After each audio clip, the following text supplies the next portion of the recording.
ओम शांति। हाणे असां बाबा खे यादि कंदासीं। खुद की आत्मा समझी परमात्मा की याद करो। बाबा खे मन में कोई भी ॻाल्हि हुजेव बाबा खे ॿुधाए छॾियो। आत्मा पंहिंजे बाबा खे सभु मन जी ॻाल्हि ॿुधाए।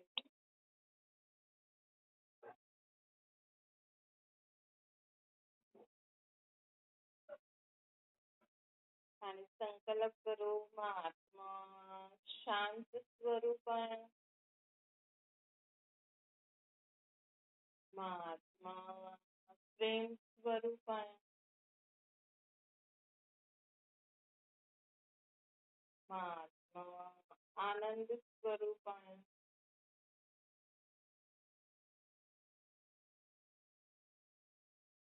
मां आत्मा ज्ञान स्वरूप आहियां।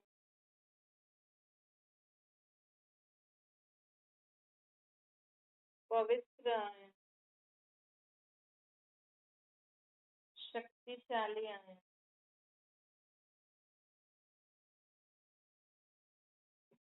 ओम शांति। अॼु मिठा मिठा श्री बाबा चवंदा मिठी मिठी बार सदा ख़ुदि जी हीअं महिमा कंदा रहो। असांखे जीवन में ख़ुदि जी महिमा करणी आहे, ॿियनि जी बि करणी आहे, ख़ुदि जी बि करणी आहे। रोज़ कम से कम ॾींहं में 2-3 बार त चओ मां ॾाढी शक्तिशाली आत्मा आहियां, मां ॾाढी सुठी आत्मा आहियां, मां सुखी आहियां, मां शांत आहियां। जीअं माण्हू भॻवान खां आशीर्वाद घुरंदा आहिनि न, या कंहिं बि वॾे गुरू संत खे ॾिसंदा न त हुन सां आशीर्वाद मांगूं छो असां? मांग तो भिखारी आहे न, असां भिखारी थोरी आहियूं। है न, परमात्मा असांखे चईंदा आहिनि तव्हां त मुंहिंजा ॿार आहियो, तव्हां ख़ुदि चओ, ख़ुदि खे ख़ुदि ई आशीर्वाद ॾियो। ख़ुदि जे लाइ ख़ुदि सुठो सोचण ई आशीर्वाद आहे। न अॼु सिर्फ़ु वॾा ई आशीर्वाद न ॾेई सघंदा आहिनि। न माण्हू चईंदा आहिनि इहे असांजे अॻियां हेठि झुकी करे पेरे पए। छो असां छा पाप कयो आहे जो असां ॿियनि सां झुकी करे उन्हनि खां आशीर्वाद मांगूं? न कुझु ग़लति कमु थोरी कयो आहे जो असां ॿियनि जे अॻियां झुकी करे उन्हनि खे वॾो ख़ुदि खे नंढो छो सम्झो? अॼु माउ पीउ इहे ई चाहींदो न, माउ पीउ चाहींदो मुंहिंजो ॿारु झुकी करे जेसिताईं मुंहिंजा पेरे न पईंदो, मुंहिंजो कमु न कंदो, मुंहिंजे अॻियां मथो न झुकाईंदो तेसिताईं मां हुनखे कुझु न ॾींदमि। हीअं चईंदो आहे? माउ पीउ त चईंदो ॿार खे की अचु मुंहिंजे पासे में वेह, गोद में वेह त मां तोखे सभु कुझु ॾियां। न बि वेह त ॾींदो आहे उहो त, है न? त भॻवानु छो चईंदो की तव्हां मुंहिंजे अॻियां झुको त मां तव्हांखे ॾियां? भॻवानु बि न चईंदो, इहो त माण्हुनि ई ठातो आहे। इहे अहंकार जी निशानी हूंदी है न? ॿियनि खे झुकाए करे ॿिया वॾा ख़ुदि खे वॾा सम्झनि, ख़ुशि थियनि, ये अहंकार जी निशानी आहे। ये इज्जत ॾियण न आहे, ये कलयुगी रीति रस्म। सतयुग में लक्ष्मी नारायण चैतन्य में हूंदो, चैतन्य में न, चैतन्य में जंहिं श्री कृष्ण खे तव्हां मूर्ति में पूजो था न, वो श्री कृष्ण सतयुग में चैतन्य में हूंदो आहे। असां जीअं जीवन जीऊं था न, भले हिते कलयुग में त दुख जो आहे, हुनजी दुनिया में सुख ई सुख हूंदो। लेकिन ईअं ई हुनजा बि हथ पेर ॾिसो था न, मूर्ति में आहे न, हथ पेर अखियूं सभु आहिनि। माण्हू हुननि खे सनान बि कराइनि था, सुम्हाइनि बि था, उठाइनि बि था, रोटी बि था खाराइनि। त चैतन्य में कोई आत्मा खे शरीर आहे त उथंदो वेहींदो खाईंदो पीअंदो, शरीर जे लाइ त सभु खपे न। त कृष्ण चैतन्य में हुयो सतयुग में, उहो ई राधे कृष्ण स्वयंवर खां पोइ लक्ष्मी नारायण ठहींदा आहिनि। त चैतन्य में हूंदा त बि हुननि जे अॻियां कोई पेरे न पईंदो हुयो, मथो न झुकाईंदो हुयो, है न? हुनजे राज्य में सभु आदर सम्मान ॾियणु अलॻि ॻाल्हि आहे, है न? कंहिंखे सम्मान ॾियणु, आदर ॾियणु, उहो मन सां हुजणो खपे। अॼु असां कंहिंजो सुठो ई न करूं, सम्झो घर जा वॾा आहिनि, अगरि वो नंढनि सां सुठो ई नथा करनि, चलो संबंधी आहिनि, अगरि कोई कंहिंजी मदद नथो करे, सुठो नथो करे, त बि उन्हनि खे माण्हुनि जे साम्हूं पेर त पवणो ई पवंदो। हाल फ़िलहाल मूं सां त सुठो ॻाल्हाइणो ई पवंदो। इज़त न ॾियो उहो बि माण्हुनि खे सुठो नथो लॻे, ऐं माण्हू बि सोचदा अरे वरी कुझु चए न, तंहिंखां त पेरे पए, छुट्टी ॻाल्हि। लेकिन दिलि सां इज़त थोरी थींदी आहे, ऐं न ई ॾियण वारो आशीर्वाद बि कहिड़ो दिलि सां ॾींदो है न। अॼु सम्झो घर जी वॾी नूंहं ई आहे, अगरि हुन ॾाढो घर में दुख ॾिठो हुनई, ससु ॾाढो तंग कयो हुनई, त माण्हुनि जे साम्हूं ससु जे पेरे बि पईंदी है न, लेकिन उहो रिगार्ड रिस्पेक्ट थोरी थींदो। न ई हिकु वॾी नूंहं नंढी नूंहं खे, जेके घर में ॿी नंढी ईंदी, हुनखे ईअं आशीर्वाद ॾेई सघंदी आहे तूं सदा सुखी रह? तूं चईंदी मूंखे एॾो परेशान कयो अथई, तोखे बि ॾाढो परेशान करनि। ओ कोई वीरली हूंदी जो ख़ुदि दुख ॾिठो हुनई, त सोचदी हूंदी इहे न ॾिसनि न, कोई कलयुगी दुनिया जा, बाक़ी त ॾाढा कोई वीरलो ई हूंदो। अॼु घर जी वॾी नूंहं अगरि ॾाढी परेशानी ॾिठी अथई, माण्हुनि ॾाढो परेशान कयो अथई, त वो चाहींदी नंढी खे अगरि सुख मिले, ससु सुठी रीति हले, त हिकु कलयुगी दुनिया जो आसुरी संप्रदाय जी बहू त चईंदी न हिन सां त सुठो थी हले, मूंसां त ईअं थी करे, मूंसां त हिन ईअं कई, त वो कॾहिं हुनखे आशीर्वाद ॾेई सघंदी कि तोसां सभु सुठो हलंदी? चई त मूंखे बि तपाए थो, तोखे बि तपाइनि, है न। त इहे आशीर्वाद जो असां वठंदा आहियूं न, इहे असांखे कोई असांजे अगरि तव्हांजे लाइ, तव्हांजे साम्हूं एॾो दिलि सां अगरि कोई झुके बि थो, पेरे बि थो पए, इज़त बि थो ॾे, पर अगरि तव्हां सां कंहिं बुरो कयो आहे, त मन में ॾाढो मुश्किल सां निकिरंदो आहे कि सुखी थिए वञे, हे सुखी थिए, कंहिं तव्हांजी नुंहं खे परेशान कयो आहे, है न, अगरि हुनजा ई हुनखां हुनजी नुंहं तव्हां वटि पेर पवण अचे, त तव्हां त चईंदा न मुंहिंजी नुंहं खे तपाई, तोखे बि तपाओ। कलयुगी दुनिया वारा त माण्हू चईंदा, हा कोई सुठो हूंदो जो समझदार हूंदो, वो कॾहिं न चईंदो। त बाबा असांखे चवनि था आशीर्वाद मतिलबु सुठो सोचणु, आशीर्वाद मतिलबु छा थींदो? सुठो सोचणु। अॼु तव्हां ख़ुदि जे लाइ सुठो सोचो, ॿियनि जे लाइ सुठो सोचो, इहो ई आशीर्वाद आहे। आशीर्वाद वठण लाइ पेरे पवण जी कोई ज़रूरत न आहे, आशीर्वाद वठण लाइ मथो टेकण जी ज़रूरत न आहे। भॻवानु कॾहिं न चईंदो मुंहिंजे अॻियां मथो झुकायो त मां आशीर्वाद ॾियां, भॻवानु त चईंदो मुंहिंजी मत ते हलो, मां जेको तव्हांखे सम्झ ॾियां थो हुन सम्झ ते हलो, तव्हां पंहिंजे पाण ई पंहिंजे मथां आशीर्वाद कंदो। त बाबा असांखे अॼु ॿुधाइनि था आशीर्वाद मतिलबु सुठो सोचो, इन करे सभिनि जे लाइ सुठो सोचो, सभिनि खां पहिरियों ख़ुदि जे लाइ सुठो सोचो। कम से कम ॾींहं में बार बार ये यादि रखो मां शक्तिशाली आत्मा आहियां, मुंहिंजो शरीर निरोगी आहे, मां सुखी आहियां, मां शांति आहियां। भॻवान खे यादि करे चईंदव त बरोबरि शक्ति ईंदी आहे।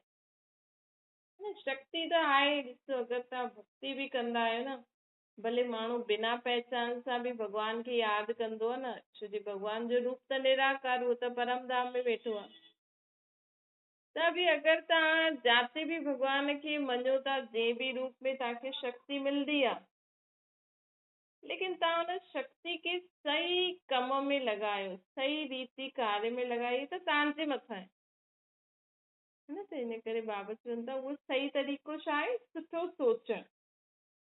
ॾिसो अॼु तव्हांखे, तव्हां भॻवान खे यादि कयो, तव्हांखे शक्ति मिली, लेकिन अगरि तव्हां पंहिंजी मन में जेका वीचार हलनि था हुन सां अगरि तव्हां कंहिंजे लाइ बुरो सोचो या पंहिंजे लाइ बुरो सोचो या फालतू सोचो था, त उहा सॼी शक्ति ख़तम थी वञे। पोइ माण्हू चए थो भॻवानु असांजी ॿुधे नथो, मूंखे शक्ति नथो ॾे। हुन त ॾिनई, लेकिन अगरि तव्हां हुन शक्ति खे, हुन सम्झ खे तव्हां फ़ोननि ते ॻाल्हाए करे, फालतू ॻाल्हियूं सोचे करे पंहिंजे मूंसां माण्हुनि हीअं कयो, मूंसां माण्हुनि हीअं कयो, मूंखे ॾाढो परेशान कयो, अलाए कहिड़ा पुराणा पुराणा गाना ॻाईंदा रहंदा आहिनि। हा? मथे में केॾो सूर थींदो आहे। कम से कम पुराणी दुख जी या जीवन में बुरी ॻाल्हियूं त न सोचो। कम से कम इहे त सोचो, फालतू सोचदमि त असांजे मथे में सूर पवंदो, तंहिंखां सोचो ई न, है न। ज्यादा सोचो जी असांजी आत्मा हिते ई रहंदी आहे न, भ्रुकुटी जे विच में, ऐं असांजो मथो बि हिते ई आहे। त आत्मा जी सोच जा वाइब्रेशन मथे ते पहुचंदा आहिनि, जंहिंजे कारण मथो ॾाढो भारी थी वेंदो। पोइ मथो सूर, हिकु बार मथो सूर थी वियो त पोइ सॼो ॾींहुं ईअं ई वियो। त तव्हांखे चए केरु थो फालतू सोचो? तव्हांखे चए केरु थो पुराणी दुख जी ॻाल्हियूं सोचो? जीवन में जेकी सुठी सुख जी ॻाल्हियूं हूंदियूं आहिनि उहो बि सोचो, उहो बि त मन में दिमाग़ में हूंदियूं न, है न। ॾिसो असांजो जीअं असांजा हथ पेर आहिनि न, उहे असांजी न सूक्ष्म कर्मेंद्रियूं बि आहिनि, मन बुद्धि संस्कार। हाणे मन जो कम ई आहे सोचणु। मन सोचणु बंदि न करे सघंदो आहे। जेसि ताईं शरीर आहे न आत्मा खे, तेसि ताईं मन जो कम ई आहे सोचणु। जेसि ताईं शरीर आहे त शरीर खे रोटी ॾियणी आहे। अगरि तव्हां टाइम ते शरीर खे रोटी ॾियो त तव्हांजो फालतू खाइणु बंदि थी वेंदो, है न। अगरि तव्हां सॼो ॾींहुं हलो करो था, न बि हलो करो था न, कम से कम लाइट त पंहिंजे शरीर खे असांखे बार बार ॾियणो ई पवंदो, हल्को फुल्को। अगरि तव्हांजो ज्यादा महिनत जो कमु आहे त भले ई रोटी खाओ। अगरि तव्हांजो वेठे वेठे जो कमु आहे, दिमाग़ लॻाइण जो कमु आहे, त कुझु न कुझु लाइट चीज़ूं जो हूंदियूं आहिनि उहो खाईंदा रहो त तव्हां फालतू चीज़ूं न खाईंदव त हुन सां शरीर बि ठीकु रहंदो, है न। त शरीर जेसि ताईं आहे हुनखे रोटी त ॾियणी आहे। इहे त माण्हू कंदा आहिनि हेॾा ॾींहं बुख में निर्जल, जल न पीअण, इहे न करण, इहे त हठी योगी, इहे त माण्हू ख़ुदि ई करनि था। हिन में भॻवानु छा करे ॿुधाए? हाणे हेॾी बेसमझी जो कमु कंदा त पोइ बीमार थींदा। पोइ शरीर में अॼुकल्ह वैसे ई खाइण पीअण में वारी चीज़ुनि में बि ताक़त आहे न। होॾा माण्हू व्रत रखनि, वरी सॼो ॾींहुं पाणी न पीअनि, वरी बीमार थियनि त चईंदा भॻवान जे नाम जो व्रत रखी हुन मदद न कई। ॿुधाइण हिन में भॻवान जो दोष आहे? पोइ असां सम्झूं बि था माण्हू, पोइ बि अगरि तव्हां बार बार भॻवान खे दोषी ठहरायो था त पाप थो पए न। कम से कम ॿिया पाप न, हिन पाप खां त बचो। कॾहिं बि न चओ भॻवान ईअं कयो, है न। तो शरीर खे जेसि ताईं रोटी खपे ई सही, उहो ई जेसि ताईं असांजी आत्मा खे शरीर आहे तेसि ताईं मन सोचणो आहे, हुनखे सोचण जो कमु आहे, हुनखे सोचण जो कमु आहे। जेसि ताईं आत्मा खे शरीर आहे त शरीर खे तव्हांखे हलाइणो ई आहे। तव्हां सॼो ॾींहुं वेठा हुजो, खाओ पीओ सुम्हो, चलो सुम्हण बि कमु आहे, खाइण पीअण बि कमु आहे, वेठण बि कमु आहे, है न। चलो शरीर सां त तव्हां इहे करो था, लेकिन असांजे मन ऐं बुद्धि जो सूक्ष्म कर्मेंद्रियूं आहिनि न, इन्हनि खे बि कमु करण जो पार्ट मिलनि। मन छा कंदो आहे? वीचार कंदो आहे, ऐं बुद्धि में सम्झ हूंदी आहे, है न। त छा कंदो आहे? अगरि माण्हू अगरि स्कूली पढ़ाई पढ़े त हुनजी बुद्धि हुन अनुसार हलंदी आहे। अगरि स्कूल जी पढ़ाई न ईंदी आहे त ॿिया कम बि ॾाढा आहिनि, है न। इन करे पंहिंजे ॿार खे, तव्हां अगरि पंहिंजे ॿारनि जो जीवन ठाहिणु चाहींदा आहियो त पहिरियों ई ॾिसी वठो भई असांजे ॿार जी बुद्धि में पढ़ाई वेहे थी या नथी वेहे। अगरि नथी वेहे त तव्हां ज़बरदस्ती अगरि हुनखे घुसेड़ंदव न त हुनजो टाइम वेस्ट कंदा आहियूं असां हुन आत्मा जो। हा भले ई एतिरो पढ़े, ठीकु आहे, पास थिए, लेकिन हुनजी बुद्धि कंहिंमें सुठी आहे? घर जे कम में सुठी आहे, ॿाहिरां जे कमु करण में सुठी आहे, ड्रॉइंग करण में सुठी आहे, नचण में सुठी आहे। हुनजी बुद्धि कहिड़ी ॻाल्हियुनि खे कैच थी करे? ईअं न चओ पढ़ाई वक़्तु त ईअं थो करे, नचे त ॾाढो सुठो, त सुठी ॻाल्हि आहे न। अॼु तव्हांखे एंटरटेनमेंट करणो हुजे त छा था ॾिसो? ये नचण ॻाइण टीवी में ई त ॾिसो था न, त अहिड़ा माण्हू बि त खपनि न। त हर हिक जी ॿुधी ॾिसो अलॻि अलॻि हूंदी आहे, कंहिंजी ॿुधी पढ़ाई खे सम्झ में हूंदी आहे। हीअं हिन जो मतिलबु इहो न अगरि कंहिंखे किताबी पढ़ाई सम्झ में नथी अचे त उहो डफर आहे, उहो ख़राबु आहे, ईअं अहिड़ी दृष्टि ॾिसण बंदि करे छॾो। छो जो इन सां असां माण्हुनि जो जीवन ख़राबु कंदा आहियूं। कंहिंखे घर हलाइण सुठो ईंदो आहे, झाड़ू पोछो करणु ईंदो आहे, त हिन जो मतिलबु इहो न कि हुनजो जीवन ख़राबु आहे। हुनजो पार्ट आहे, हुनजी ॿुधी हुनमें सुठी आहे, कम से कम हुनजो मन बुद्धि हुनमें लॻल त आहे, है न। ऐं अगरि असां सोचूं कि न मुंहिंजी त ॿुधी में पढ़ाई बि नथी वेहे, पोइ असांखे तव्हां पंहिंजे ॿारनि खे कुझु ॿियो बि न करणु ॾियो, जो करे हुनमें टोका टोकी रहणो, चाहे ॿार चाहे नूंहं चाहे केरु बि, त हुनजो जीवन त ख़राबु। छो जी असांजे अंदरि सम्झ न आहे, त भॻवानु असांखे इहे ई सम्झ ॾियणु ईंदो आहे। भई मन जो कमु आहे सोचणु, तव्हां हुनखे अगरि सुठी ॻाल्हियूं अगरि तव्हां ॿुधी करे अगरि दिमाग़ में रखंदव, सॼो ॾींहुं हुन सुठी ॻाल्हियुनि जे बारे में सोचंदव, त मन फालतू सोचंदो ई न। जीअं शरीर खे रोटी ॾियणु ज़रूरी आहे, उहो मन खे बि शुद्ध संकल्प हुनजा भोजन आहिनि। शुद्ध विचार मन जा भोजन आहिनि,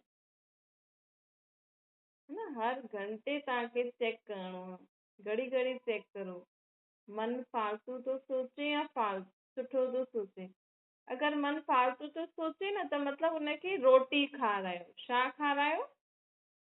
शुद्ध संकल्प, सुठा वीचार, कुझु बि सुठो पढ़ो ॿुधो, है न। छो जी माण्हू ॿुधंदा आहिनि त भले चईंदा असां रोज़, छो जी छा थींदो आहे, भई सिंधी माण्हुनि जी मेन प्रॉब्लम इहो ई आहे कि उहा उन्हनि खे पंजाबी त सम्झ में ईंदी न आहे, संस्कृत बि सम्झ में ईंदी न आहे, उहो पढ़ंदा त उहो गुरमुखी जा गुटका आहिनि, ॿुधंदा त उहो गुरमुखी जी रहरास कीर्तन ॿुधंदा आहिनि, सम्झ में त कुझु ईंदो न आहे, त हुननि जे मन खे भोजन मिलंदो ई न आहे। पोइ सॼो ॾींहुं उहो फालतू ॻाल्हियूं सोचंदा आहिनि, कयो न कयो बराबरि आहे। हाणे संस्कृत जा श्लोक कंहिंखे सम्झ में ईंदा, है न। माण्हू चईंदा असां हनुमान चालीसा पढ़ंदा आहियूं, फलानो चालीसा पढ़ंदा आहियूं, फलानो कंदा आहियूं, लेकिन इहे सभु पढ़ण जो मतिलबु इहो आहे असांजे मन खे सुठे वीचारनि जो भोजन खाराइणो आहे, हुनखे सुठी सुठी ॻाल्हियूं ॿुधाइणियूं आहिनि मन खे, ताकी मन सॼो ॾींहुं हुन सुठी ॻाल्हियुनि जो वीचार कंदो रहे त फालतू ॻाल्हियूं ख़तमु थी वञनि। हाणे जेकी भाषा असांखे सम्झ में ई नथी अचे, तॾहिं त मन न लॻंदो आहे न।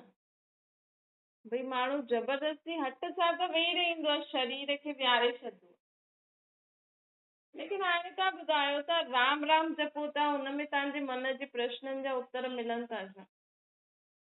तव्हां वाहिगुरु वाहिगुरु जपो था, जाप जपो था, राधा राधा कृष्णा कृष्णा, पर मन में जो प्रश्न आहे उनजो उत्तर त हुनखे मिले ई नथो। हिन करे मन 24 घंटे फालतू वीचार, सुम्हंदा आहियूं न, अॼु माण्हू सुम्हे बि थो त बि हुनजी थकान छो थी दूर थिए, छो जो हुनजो मन त सुम्हण वक़्तु बि हुनजी आत्मा जो मन त फालतू ई थो सोचे, छो जो हुनखे उत्तर मिले ई नथो। छो जी तव्हां जो बि ग्रंथ शास्त्र पढ़ो था हुनमें जेको अर्थ लिखियलु आहे उहो तव्हांखे सम्झ में अचे नथो। त हिन करे असांखे सम्झणो आहे भई भॻवान खे छो यादि करणो आहे, हुन सां असांजी आत्मा में शक्ति ईंदी आहे। ऐं इहे ज्ञान या जो बि तव्हां पढ़ंदा आहियो पंहिंजे धर्म जे हिसाब सां, उहो पढ़ण जो मतिलबु आहे मन खे शुद्ध वीचारनि जो भोजन ॾियणु। मन कम से कम जेको बि तव्हां सुबुह जो ॿुधंदा आहियो या जो बि तव्हां ज्ञान ॿुधंदा आहियो या जो बि ग्रंथ शास्त्र पढ़ंदा आहियो, कम से कम हुन में 10 ॻाल्हियूं यादि रखंदा करो। भई अगरि तव्हां कीर्तन ॿुधियो त कीर्तन ख़तम थी हुन खां पोइ पंहिंजे पाण खां पुछो कहिड़ी 10 ॻाल्हियूं मूंखे सम्झ में आयूं, 10 ॻाल्हियूं उहे यादि रखो या किथे लिखी छॾियो। पोइ सॼो ॾींहुं उहा विच विच में यादि करो, तॾहिं तव्हांजो मन शांति थींदो, न त कॾहिं न थींदो। छो जी मन खे उत्तर खपे, मन खे वीचार करण लाइ ॻाल्हियूं खपनि। जे शरीर जे लाइ अॼुकल्ह छा थी वियो आहे, जीअं ॾिसो शरीर घर में सुठी चीजूं बि हूंदियूं, घर जी सभु चीजूं माउ पीउ मां अगरि ठाहे बि रखे त बि ॿारनि खे छा ख़ुदि माउ पीउ खे ॿाहिरां जी चीजूं जेसिताईं उन्हनि में उहो सम्झ न ईंदी हीअ चीज खाइण सां इहे शरीर में प्रॉब्लम कंदो। अॼु ॾिसो ॿार डॉक्टर इंजीनियर ठही थो वञे, लेकिन उनजी बुद्धि में है न सम्झ जेसिताईं न ईंदी कि इहे खाइण सां मुंहिंजो शरीर ख़राब थींदो, तेसिताईं उहे चीजूं खाईंदा रहंदा आहिनि। है न, अॼु स्कूल जी पढ़ाई माण्हू एॾो इम्पोर्टेंस थो ॾे स्कूलनि जी इन विनाशी किताबनि जी, ॿार खे माण्हू उथणी वेहणी नथो सिखाए, खाइण पीअण नथो सिखाए, भॻवान खे यादि करणु नथो सिखाए, बसि मुंहिंजो ॿारु पढ़े, फर्स्ट रैंक वठी अचे, फर्स्ट डिवीजन वठी अचे, बसि मुंहिंजे लाइ त इहो ई ॾाढो है न। लेकिन ॿार खे एतिरो अकुल न आहे, एतिरी सम्झ न आई आहे कि इहे खाइण सां मुंहिंजो शरीर ख़राब थींदो। त जीवन त माण्हू ई बिगाड़नि था न। अॼु स्कूलनि में किताबनि में त ॾेई छॾंदा, टेबल चेयर ते रोटी खाओ, बेड ते न खाओ, ॿार पढ़ी बि ईंदो, लिखी बि ईंदो, फर्स्ट रैंक बि अची वई, पर उते ई बेड ते ई तो रोटी खाए, फ़ाइदो छा? है न, इन करे ख़ुदि बि सम्झो, पंहिंजे ॿारनि खे बि सम्झायो भई असांखे हिते सुठी रीति जीवन जीअणो आहे, पंहिंजे शरीर खे तंदुरुस्त रखिणो आहे, मन खे शांति रखिणो आहे, बुद्धि में सही मत हुजे, ताकि असां जीवन में कुझु बि करूं त असांखे सुख शांति मिले। पढ़ाई लिखाई करण सां माण्हुनि जे जीवन में सुख शांति अचे थी। अॼु ग्रंथ शास्त्र पढ़ण सां माण्हुनि में सम्झ अचे थी, बसि माण्हू ख़ुशि था थी वञनि, असां गीतायूं पढ़ियूं, असां रामायण पढ़ियूं, असां भागवतियूं करायूं, अॼु असां हीअ सुखमनी कराई, अॼु असां हीअं कयो, लेकिन असांजी बुद्धि में सम्झ आई, असांजो मन शांति थियो। ॿार स्कूल में पढ़ी आयो, बेड ते रोटी न खाइणी आहे, छा उनखे कर्मनि में लाई? फटाका फोड़ण सां एयर पॉल्यूशन थींदो आहे, छा उन फटाका जलाइण बंदि कई? न, किताबनि में त ईअं ई लिखल आहे, तूं त जलाए, फालतू एॾा पैसा ख़र्च था करनि स्कूलनि में। त पढ़ाई लिखाई जे नंढे ॿारनि जी जेकी किताबी पढ़ाई आहे, मतिलबु कि उन सां उन्हनि जो दिमाग़ खुले, कि चीजनि खे उहे सम्झनि, अच्छा हिन ॻाल्हि सां ईअं थींदो आहे, हिन सां ईअं थींदो आहे, उन्हनि जे मन में उहे सुठियूं सुठियूं ॻाल्हियूं हलंदियूं रहनि। भई ॿार ॾिसो केॾा कलाक स्कूल में वेही थो रहे, हुन खां पोइ बि अगरि ॿार जे मन में फालतू वीचार हलनि था, मतलब कि उते उनखे जो वो चीजूं ॿुधी आयो, पढ़ी आयो, उनमें उनजी बुद्धि बिज़ी न थी। बुद्धि बिज़ी न थी त बुद्धि में वो ॻाल्हियूं वेठियूं न, त मन में वीचार कीअं ईंदो? पोइ मन उहो ई फालतू ॻाल्हियुनि में ई लॻल रहंदो, है न। त ॿारनि खे त माण्हू झटि चईंदो, लेकिन माण्हू बि ॾिसो सुबुह जो घणे बजे अॼु माण्हू सुबुह अमृत वेला थो करे, कीर्तन थो पढ़े, पाठ थो पढ़े, हुन खां पोइ बि अगरि कर्म क्षेत्र में जॾहिं असां अचूं था, अगरि असांजे मन में फालतू वीचार हलनि था, बुद्धि हेॾे होॾे भटके थी, बुद्धि छा कंदी आहे? बुद्धि में सम्झ, मतिलबु अगरि तव्हां कलाक बि रोज़ कीर्तन ध्यान सां ॿुधो, उहो छा था चवनि, ऐं उनखे जो बि ॻाल्हियूं चवनि था, उनखे असां जीवन में कीअं लायूं, इहे सम्झी वठो। ऐं जॾहिं कर्म क्षेत्र में अचो था त उहा ई ॻाल्हि अचे, ऐं तव्हांखे उहो यादि अचे कि हा अॼु मां कीर्तन में इहो ॿुधियो हुयो, त हिन में हीअं करो, हीअं सोचो,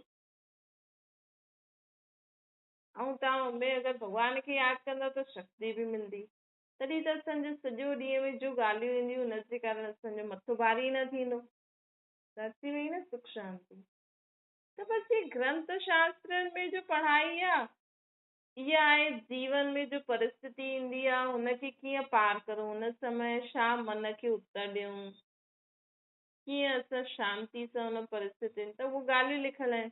ऐं किताबनि में जो पढ़ाई आहे उहा आहे कि भई हेॾा सारा जो कम हूंदा आहिनि, भई दुनिया में केॾा सारा कम आहिनि, खेती करणु, चीजियूं ठाहिण, इन जे लाइ ॿारनि खे धीरे धीरे माण्हू शिक्षा ॾींदा आहिनि।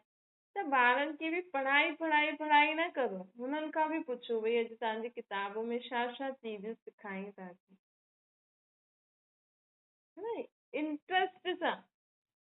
सिर्फ़ु एग्जाम, होमवर्क, बस पढ़ लिख यादि कर, होमवर्क कर, एग्जाम आहे बस लिखी अच। लेकिन असां उहो किताब में जो पढ़नि था उहो छा सम्झ में आयो, मतिलबु टीचर खे बि हिन रीति पढ़ाइणो खपे भई अॼु हिन में इहो चैप्टर आयो आहे त मतिलबु हिननि खे जीवन में इहा ॻाल्हि सेखारिणी आहे कि हीअं हीअं करो, त थोरो माण्हुनि जो दिमाग़ बि खुले, पढ़ाई आहे छा। त बाबा जी चवनि था कि जीअं शरीर खे रोटी ॾियणु ज़रूरी आहे, उहो ई असांजी आत्मा में जो मन आहे हुनजे लाइ शुद्ध वीचार ही हुनजो भोजन आहे, है न। अगरि असां टाइम सां शरीर खे रोटी ॾियूं ऐं हिकु बार अगरि असांखे सम्झ अची वई कि दाल रोटी खाइण उहो वरी बि सुठो आहे, ऐं ॿाहिरां जी तली वलियूं इहे सभु चीजूं खाइण नुक़सानकारक आहे, भले कॾहिं कॾहिं खाओ छो जो ॿाहिरि वेंदा आहिनि त कॾहिं खाइणो बि पवंदो आहे। लेकिन अगरि असांजी बुद्धि में जेसि ताईं सम्झ न ईंदी न तेसि ताईं माण्हू इन्हनि चीजनि सां हटंदा न आहिनि। त जेसि ताईं असांखे सम्झ न ईंदी कि चटपटी ॻाल्हियूं न ॿुधो, माण्हुनि खे चटपटी ॻाल्हियूं जल्दी ॿुधंदा बि आहिनि, यादि बि रहंदी। अॼु माण्हू कलाक केतिरो बि माण्हू ज्ञान ॿुधे, सत्संग ॿुधे, उहो हुनजे दिमाग़ में नथो वेहे। लेकिन के माण्हू 5 मिंट बि हुनखे ॿुधाई न फलाणी ईअं कई, फलाणी ईअं कई, सॼी स्टोरी हुनखे यादि रहंदी। हिन जो मतिलबु छा आहे, असांजी बुद्धि ख़राबु आहे, असांजी बुद्धि डस्टबिन आहे, डस्टबिन में कचिरो पईंदो आहे न, ईअं हिन समय माण्हुनि जी बुद्धि छा थी वई आहे, डस्टबिन ठही वई आहे। त पंहिंजी बुद्धि खे सोने जो बर्तन ठाहियो, डस्टबिन खां सोने जो बर्तन ठाहियो, तव्हांखे कोई कंहिंजे लाइ बि कुझु चए न, तव्हां बसि चइजो सभु ठीकु थी वेंदो, उनजी ॻाल्हियुनि में न वञिजो, उन्हनि सां गॾु राग में राग न मिलाइजो, हा अहिड़ी आहे अहिड़ी आहे अहिड़ी आहे, न सभु ठीकु थी वेंदो, कोई ॻाल्हि कोन्हे, उहो बि सुठी आहे। असांजी बुद्धि डस्टबिन आहे। हा, जानकारी रखणु अलॻि ॻाल्हि आहे कि हा फलाणी जो इहो नेचर आहे, त हुनखे उनजे लाइ दुआ करो, प्रार्थना करो, अरदास करो कि हुनजो नेचर सुठो थी वञे। उनजी उहा गंदी सी ॻाल्हि असां पंहिंजी बुद्धि में छो रखूं। असांजी बुद्धि में त पहिरियों ई सुठी सुठी ॻाल्हियूं आहिनि। अॼु जो तव्हां सॼो ॾींहुं कीर्तन ॿुधियो, अगरि उहो तव्हांजी बुद्धि में हूंदो त फालतू ॻाल्हियूं तव्हां बुद्धि में रखंदो ई न, पोइ हुनजे बारे में वीचार कंदो ई न, त हीअं असांजी आत्मा शुद्ध थी वेंदी। अच्छा, मीठी मीठी सिकी लॻे ॿारनि प्रति माता पिता बाप दादा जो यादि प्यार ऐं गुड मॉर्निंग। रूहानी बाप जी सभिनि रूहानी ॿारनि खे नमस्ते। असांजी बि रूहानी माता पिता बाप दादा खे यादि प्यार गुड मॉर्निंग और नमस्ते। वरदान, कंहिंजे बि व्यर्थ समाचार खे ॿुधी करे इंट्रस्ट वधाइण जे बजाए फुल स्टॉप लॻाइण वारा परमत सां मुक्त ठहो। बाबा चवंदा आहिनि कि कई बार दुनिया में हलदे हलदे न ॿिए जी समझ सां हलंदा रहंदा आहिनि। मतिलबु हाणे इंसान पंहिंजी सम्झ सां हले थो, लेकिन अगरि हुन में शक्ति न हूंदी त ॿिए कुझु बि चई त हुनजे हिसाब सां हलणु लॻी वेंदो, है न। कोई बि कंहिंजे लाइ कुझु ॿुधाए, कोई बि इंट्रस्टिंग समाचार ॿुधाए, कंहिंजी बुराई करे त फटाफट हुन में हली वेंदो। हाणे ॿारु ॾाढो सुठो आहे, तव्हां हुनखे ॾाढी सुठी शिक्षा ॾिनी, हू सुठी रीति हले थो, वरी हुन कंहिंसां संग कई, त उनजे कारण उनजो ओड़ी बोलचाल व्यवहार थी वियो। त चईं न ये एॾो सुठो हुयो, तूं हिनखे बिगाड़ियो थी, त ग़लती कंहिंजी? उन ॿार जी न, जो उनजे रंग में रंगी वियो। लेकिन तव्हां त चईंदव ॿार आहे, हाणे हू त हली वियो। लेकिन असांखे ॿारनि खे अहिड़ी शिक्षा बि ॾियणी आहे ऐं भॻवान जी छत्र छाया जे अंदर बि रखिणो आहे। इन करे भॻवान खे यादि, रोज़ ॿारनि खे चओ कि भॻवान खे यादि करो, उन्हनि खे विहारो। 5 मिंट त कम से कम ॿारनि खे भॻवान खे यादि करण लाइ ॾियणो ई खपे। त बाबा चवनि था कि कई ॿार हाणे सुठा हाणे फालतू ॻाल्हियुनि में लॻी वेंदा आहिनि। उन समय यादि करो कि मूंखे भॻवान जी शिक्षा छा मिली आहे, कि बुरो न ॿुधणो आहे, बुरो न ॾिसणो आहे, बुरो न ॻाल्हाइणो आहे, बुरो न सोचणो आहे, है न।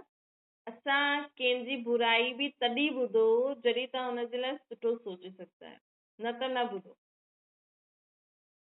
अगरि सम्झो कोई तव्हांखे कंहिंजी बुराई करे थो, तव्हां तॾहिं ई ॿुधो जॾहिं तव्हां हुनजे लाइ सुठो सोचे सघंदा आहियो। अगरि तव्हां हुनजी बुराई खे पंहिंजे दिमाग़ में रखी छॾियो त तव्हांजो दिमाग़ डस्टबिन थी वेंदो, ॿियो ई ख़राबु थी वेंदो, ॿियो ई तव्हांखे हुन माण्हू सां घृणा नफ़रत थी वेंदी, ॿियो ई असां ते बि पाप चढ़ी वेंदो, है न। न त ॿुधंदे उहे न ॿुधो, न त हुन समय भॻवान जो नाम वठंदा रहंदो, ताकि हुनजी बुराई असांजी बुद्धि में न वेहे ऐं असांजी बुद्धि ख़राबु न थिए। असांखे कंहिंजे प्रति बि घृणा नफ़रत न करणो। कोई इहे बि चए न हुनजो खून कई, त बि असांजे दिमाग़ में इहे न विहारणो आहे कि उहो खूनी आहे।